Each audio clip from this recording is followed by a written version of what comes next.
Please help me. The rain had been falling for 3 hours straight, and it wasn't the soft kind.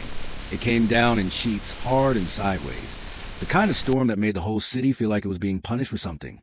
The streets in this part of Chicago were wide and quiet, and lined with old stone walls that kept the outside world exactly where it belonged. Outside, there were no streetlights close enough to matter. Just darkness, wet pavement, and the distant sound of thunder rolling in from a lake. She was already running when she turned onto that street. Her name was Cara. She was 18 years old, and she had been in America for 11 weeks, none of them by choice. Her feet were bare because she had lost one shoe 2 blocks back and thrown the other one away, so she could move faster. Her hoodie was soaked completely through. Her dark hair was plastered flat against her face, and she kept pushing it out of her eyes as she ran, breathing in sharp, uneven pulls, her chest burning. She didn't know this neighborhood. She didn't know this city. She knew the freight corridor she had escaped from. She knew the sound of men shouting in the dark behind her, and she knew that she had maybe a 4-minute head start before they figured out which direction she went. She ran. The houses on this street were set far back from the road, hidden behind iron gates and hedgerows. Most of them were completely dark. She passed 3 before she saw it. A single light on the second floor of a house at the end of the block. She didn't think about it. She didn't weigh her options. She turned to the open gate and ran straight up the front path and knocked on the door so hard her knuckles ached. She stood there dripping, her breath ragged, her whole body trembling from cold and fear and exhaustion. The door opened. She didn't see his face first. She saw his chest, a black t-shirt, broad shoulders filling the entire frame of the door. Then she looked up. He was tall, not in a reassuring way. His jaw was set, his dark eyes were flat and unimpressed. And he looked at her the way someone looks at a noise they didn't expect and already resented. There was no alarm on his face, no instinct to help. He simply looked at her and waited. She opened her mouth, and what came out was a mess of broken English and Italian that even she couldn't fully follow. He said, "What do you want?" It wasn't a question. It had no lift at the end. It landed like a door closing. She pressed her palm flat against the door frame because her legs were starting to go soft under her. She said, "Please." She said she just needed somewhere to wait. She said she wasn't going to take anything or cause any trouble, and her voice cracked on the last word because she was 18 and terrified and standing barefoot in the rain outside a stranger's house at midnight. He looked at her for a long moment. Then his eyes moved past her, just briefly, to the direction she had come from. He didn't look concerned. He looked like someone running a quiet calculation. He stepped aside. He didn't say, "Come in." He didn't say, "You're safe," or "It's okay," or any of the things a normal person might say. He just moved one step to the left, and that was the whole invitation. She walked in. The house stopped her cold for a moment. It was enormous and immaculately still. White walls, dark floors, everything in its exact place. It smelled like cedar and something expensive she couldn't name. A wide staircase curved up to the second floor. There was not a single thing out of place anywhere she could see. She stood on his marble floor and dripped all over it and felt immediately like a mess someone had accidentally tracked inside. He was already speaking, not to her. An older woman appeared from the hallway, small, silver-haired, moving with the quiet efficiency of someone who had worked in this house a long time. Her name was Rosa, and the look she gave Cara lasted only a second before softening into something close to sympathy. He said, "Dry clothes? Guest room. Don't ask her anything." He didn't look at Cara when he said it. He was already turning back toward the hallway he came from. Rosa nodded once and gestured for Cara to follow. Cara followed. She didn't say thank you. She was too far inside her own panic to form the words, and by the time she thought to turn around, he was already gone. His name was Reid Calloway. He was 38 years old, and he owned, on paper, a commercial real estate development firm with offices in 4 cities. That was what the paper said.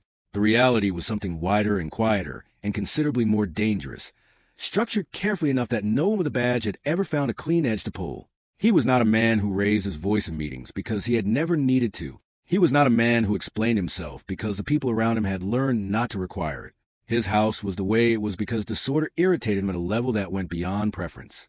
He went back to his office and sat down and did not think about the girl for 4 full minutes. Then he pulled up the security camera feed from the front gate and rewound it. He watched her run up the path, watched the direction she came from, rewound it again. His phone screen lit up with a name, Parrish. 14 missed calls already accumulated from earlier that evening. He turned the phone face down and kept watching the footage. Rosa gave Cara a shirt and a pair of sweatpants from a shelf in the guest room closet. They were clean and folded, and they were clearly men's clothes, large men's clothes. Cara held them up and looked at Rosa. Rosa shrugged and said, "It's either that or a towel, honey." Cara put them on. The shirt came down past her hips. The sweatpants had a drawstring. She pulled as tight as it would go, and they still sat low. She looked at herself in the bathroom mirror for a moment and looked away. She was hungry in a way that builds up over days rather than hours. Rosa had gone, and the house was quiet, and something about the smell coming faintly from the kitchen made her feet move before her brain made a decision. She followed the hallway down and found a kitchen. Large, clean, lit by the under-cabinet lights that had been left on. She opened the refrigerator. It was stocked like a high-end hotel room. Everything was in containers, labeled, organized by some system she couldn't fully decode. There were leftovers on the second shelf, clearly portioned, clearly for someone specific. She stood there for a moment, and then reached in and pulled out a single piece of bread from a cloth bag near the back. She ate it standing at the counter, not sitting, the way you eat something you're not entirely sure you're allowed to have. She heard footsteps. Reid walked in. He was still dressed, which meant he hadn't slept, which she didn't fully register yet. He took in the open refrigerator, the bread in her hand, and her frozen expression in approximately 1 second. He said, "There's a plate on the second shelf." She didn't move. He went to the cabinet, poured himself a glass of water, and left the kitchen without another word. She stood there for a moment. Then she very slowly closed the refrigerator and finished the bread. She slept that night with the kind of depth that comes only after the body has been pushed past its limit. She didn't dream. She didn't hear anything. For the first time in 11 weeks, nothing woke her up. Reid did not sleep. He sat at his desk and worked through the night the way he always did when something was sitting unresolved at the edge of his thinking. He made 2 calls before 3 in the morning, both short, both to people who answered immediately. He asked questions about activity along the freight corridor in the past 72 hours. He listened. He hung up. He went back to the security footage one more time. He still told himself it was just information management. He didn't like unknowns inside his property. That was all it was. Cara woke at 5 in the morning with one clear thought. She had to leave before anyone was awake. She had no plan beyond that. She had no money, no phone, no identification of any kind. Her passport had been taken from her in the first week after she arrived. She knew she couldn't go to the police. The men who brought her had been very specific about what would happen if she tried. She didn't know if that was true or just something they said to keep her compliant, but she hadn't yet found enough safety to test it. She pulled on the clothes Rosa had given her. She found her damp hoodie hanging over the chair and pulled that on over the large shirt. She didn't take anything else. She walked down the stairs in her bare feet, moving close to the wall where the steps didn't creak, and she let herself out to the side door into gray early morning. She didn't leave a note. She didn't say thank you. She walked out through the gate and turned east because that was a direction that pointed away from the freight corridor, and she kept walking. Upstairs, Reid was already at his desk. He watched the gate camera. He watched her leave. He didn't pick up his phone. He didn't move. He let her go. 2 days passed. Cara was not doing well. Without ID, she couldn't get work, couldn't access any shelter that required documentation, couldn't do much of anything that required her to exist officially. Her English was functional. She had studied in school back in Naples, but her accent marked her immediately, and in the wrong parts of the city that attracted the wrong kind of attention. She slept the first night behind a laundromat off Cicero Avenue because the dryer vents kept that corner warm. The second morning, a gas station cashier named Patricia felt sorry enough for her to give her a packaged sandwich from the back, past its sell-by date, but still fine. Cara ate on the curb outside. She was sitting there, bag on her lap, with hair drying in the weak morning sun, when a black car pulled up to the curb across the street. It sat there for a moment. Then the door opened and Reid got out. He stood on the opposite sidewalk and looked at her. She looked back. She stood up immediately and took 1 step back, her whole posture shifting into the language of someone calculating distance. She said, "How did you find me?" He said, "You're wearing my address on the back of that hoodie." She looked down. On the back of the zip-up, which she had grabbed from the guest room closet without looking closely, there was a small embroidered crest, and beneath it, in clean block letters, the name of his estate and the street number. She had been walking around this city for 2 days wearing his home address on her back. She looked up at him. He was not smiling. He was never smiling. But there was something in the set of his expression that was as close as he appeared to get. She looked back down at the hoodie. He told her to get in the car. She said no.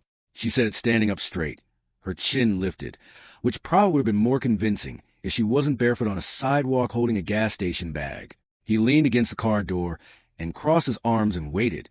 He did not argue. He did not raise his voice. He simply waited with the patience of a man who had decided something and had never once had to revise that decision. Then he said, "You have no ID, no money, and no plan. You lasted 48 hours. Get in the car." She got in the car. She sat as far from him as the backseat allowed, her shoulder pressed against the door, her arms folded, staring out the window at the street passing by. He sat on the other side and looked straight ahead. His driver didn't speak. The radio wasn't on. The silence lasted the entire 40-minute drive back. She was furious. She was also exhausted and hungry again, and her feet hurt, and part of her knew he was right, which made the fury worse. He was completely unbothered. Back at the house, Rose appeared from the kitchen without being called, took one look at Cara's feet, and disappeared again. She came back with socks and a bowl of soup and set them both on the kitchen table. Without comment, Reid sat down across from Cara. He put a glass of water in front of her. He said, "Where are you from?" She looked at the glass. He said, "You're not American. You came from the east side of the neighborhood, and there's nothing east of here except the freight corridor." She kept her eyes on the glass. He said, "I'm asking because you're in my house, and I don't operate without information." She looked up at him. He was watching her with the same flat, unreadable expression he seemed to wear by default. She searched for something, for the angle, for what he wanted from this, for the shape of the thing she was going to owe him. She had learned to do that. She had learned it fast. She told him pieces. Not everything.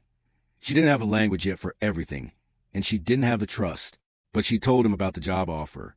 A restaurant job in Chicago, $2,000 a month, legitimate papers, a real start.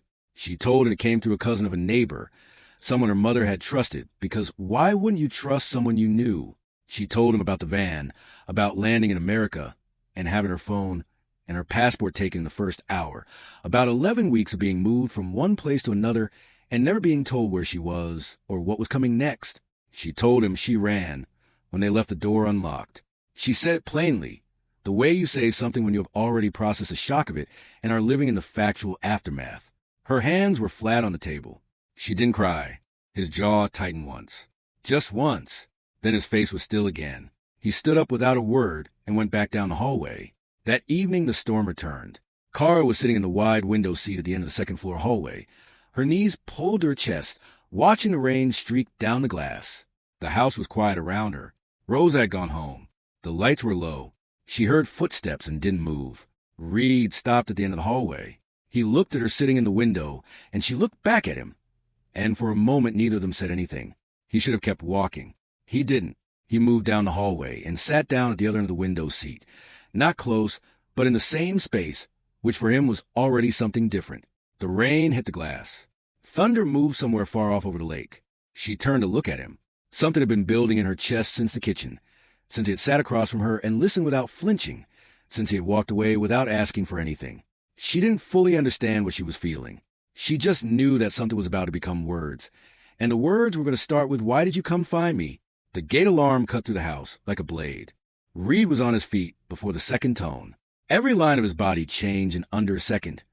The stillness gone, replaced by something precise and cold and completely focused. He pressed two fingers to his ear and listened. His eyes moved to her once. He said, "Stay in this room.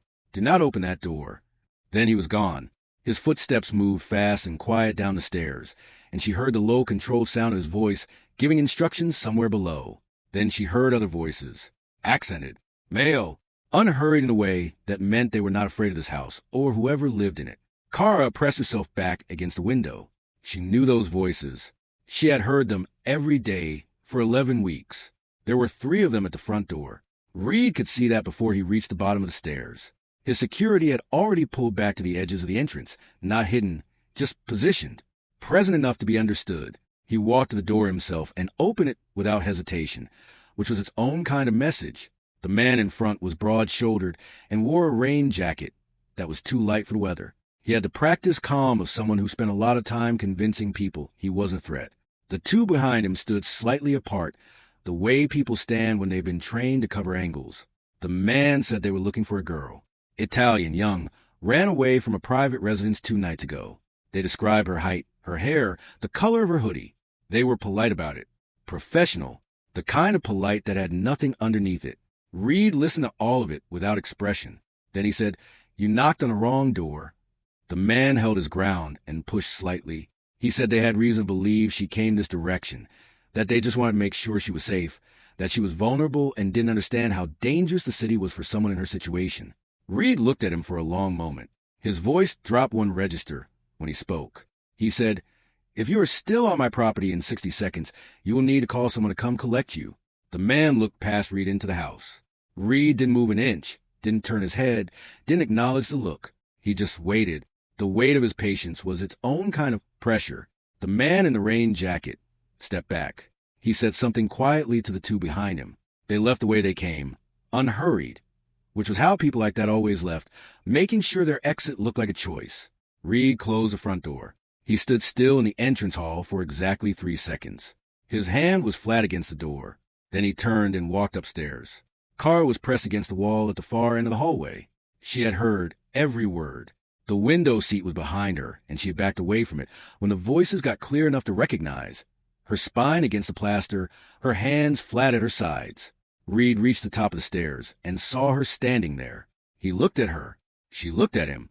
Her face had gone a particular kind of pale that comes from recognizing something you were hoping you'd never hear again. She was still breathing, but shallowly, the way you breathe when your body is deciding whether to run. Neither of them spoke first for a long moment. Then Reid said, "They're gone." She nodded once. She didn't move away from the wall. He didn't tell her everything was fine. He didn't reach out or step closer or do any of the things that might have felt like comfort. He just said it plainly. They were gone. And then he turned and walked to his office and closed the door behind him. She stood in the hallway alone and listened to the rain. Inside his office, Reid made 2 calls. Both were short. Both were answered on the first ring. The first call was to a man who tracked the movement of criminal operations through the freight and transport corridors along the lower Midwest. Reid asked 3 specific questions and listened to the answers without interrupting. He asked one follow-up. Then he hung up. The second call was to a woman who handled legal documentation for people who needed to exist differently than they currently did. He didn't explain the full situation. He asked what was possible and on what timeline. He wrote one thing down on the notepad beside his keyboard and circled it once. He told himself this was practical. She was inside his property now, and the people looking for her had stood on his front step, which made it his business. He told himself information was the only thing he was collecting. He believed it for about as long as it took Rosa to appear in his office doorway with a look on her face that said she had been working for him long enough to know the difference between business and something else. He told her to go home.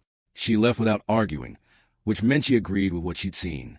Cara sat in the guest room with her knees pulled to her chest, her back against the headboard, the lamp on the nightstand throwing a low, warm circle of light across the ceiling. She kept thinking about the way he had turned those men away. No raised voice, no visible backup, no performance of toughness, just the steady certainty of someone who had never in his life been on the losing side of a standoff. She had grown up around loud men. Loud men scared her. This was something different, and she didn't yet have a name for why it unsettled her more. She was waiting for the bill. That was what she kept coming back to. Nobody did something for nothing. She had believed that once, before Italy, before the van, before 11 weeks of learning how transactions actually work between people with power and people without it. She sat in the clean, quiet guest room of an enormous house and waited to find out what she was going to owe. Rosa knocked softly before she left and brought in a cup of tea she set on the nightstand without making it a moment. Cara looked up at her and asked quietly, "What kind of man is he?" Rosa thought about it. Not performing thought, actually thinking, the way you do when someone asks you something real. Then she said, "The kind that never says what he means and always does what he said." She turned off the overhead light on her way out, leaving just a lamp. Cara sat with that for a long time. The next morning, Reid's aunt arrived with her son Danny, who was 10 years old and had apparently never learned that some people were supposed to be intimidating. Danny walked into the kitchen while Cara was sitting at the table eating toast Rosa had left warming in the oven. He sat down next to her without introduction, helped himself to a piece of her toast, and studied her with the focused curiosity of someone conducting a quiet investigation. He asked, "Are you his girlfriend?" Cara said, "No." He asked, "Are you in trouble?" She paused for a moment. Then she said, "A little bit." Danny nodded with the gravity of someone who found this entirely reasonable. He said, He's good at fixing trouble. He's pretty bad at being nice about it, though. Reid walked in. He looked at Danny. Danny pointed at him across the table and said, "I told her you're bad at being nice." Reid went to the coffee machine. He said, "Accurate." Cara looked down at her toast. Something moved in the corner of her mouth that she stopped before it became a full expression. Reid poured his coffee. He turned slightly as he lifted the cup, and he saw it anyway. He looked away first. 3 more days passed. There was no formal arrangement. No conversation establishing what she was doing there or how long she was staying. She was simply still in the house, and he was still in the house, and neither of them moved to change that fact. Small things accumulated the way they do when 2 people share the same air long enough. He corrected her English once, not unkindly, just automatically, the way you correct something without thinking about it first. She had said a sentence with the wrong preposition, and he said the right version flatly, the way you correct a misread number in a spreadsheet. She looked at him and then repeated it back correctly without acknowledging correction. 2 days later, she was in the kitchen when she heard him on a call in the hallway, speaking a phrase in Italian, badly, with an American mouth that had clearly learned it phonetically. She didn't mean to say anything.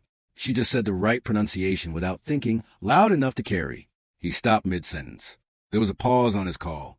Then she heard him finish the sentence using the right pronunciation, exactly the way she had said it. He never mentioned it. She started helping Rose in the kitchen each evening, not because anyone asked her to, but because she needed somewhere to put her hands. She cooked the way her mother had taught her, slowly, with attention, using whatever was available. One evening, she made something her grandmother used to make on cold nights in Naples. The kitchen filled with a smell that had nothing to do with this house or this city. Reid came in around 8. He looked at the stove. He sat down. Rosa set a plate in front of him, and he ate without commenting on any of it. He finished his plate. Rosa caught Cara's eye from across the kitchen and mouthed the words slowly and clearly. He never finishes his plate. Cara was reaching past Rosa for a dish towel when Reid came to the counter for something on the shelf above her. She hadn't heard him move. He reached past her, and his arm passed close enough that she felt the warmth of it before she registered the proximity. She didn't move in time. For half a second, his arm was inches from her face, and neither of them pulled back. He took what he came for and left the kitchen. Cara set the dish towel down and stood still for a moment. Rosa was very deliberately looking at the sink. On the 5th evening, Reid came to find her. He sat down across from her at the kitchen table with no preamble and told her plainly what his contacts had found. The network that brought her from Italy was larger than a few men with a van. It moved people through multiple cities and had been operating for at least 4 years. Going to the police was not a clean option. There were people inside 2 precincts with connections to the operation. Going back to Italy was not safe yet because the original contact, the cousin of the neighbor her mother had trusted, was still active and still believed to be monitoring her family's address. He told her all of this the way you tell someone the weather, directly, without wrapping it in reassurance it didn't come with. She listened to all of it. Then she said, "What do you want from me for this?" He looked at her. "What?" She said, "People don't help for free. I've worked that out by now."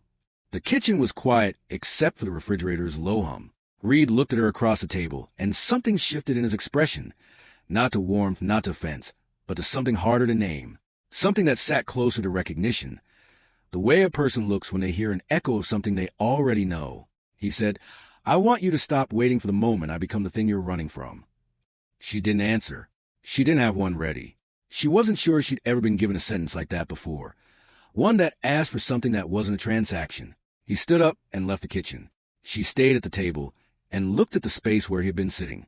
Parrish arrived the next afternoon. He was Reid's second in command, polished in a way that cost money, with a handshake like a business card and eyes that were always doing something different from his mouth. He came to the house for a meeting and found Cara in the hallway on her way to the kitchen. He looked at her with a smile that was perfectly constructed and said, "Well, hello."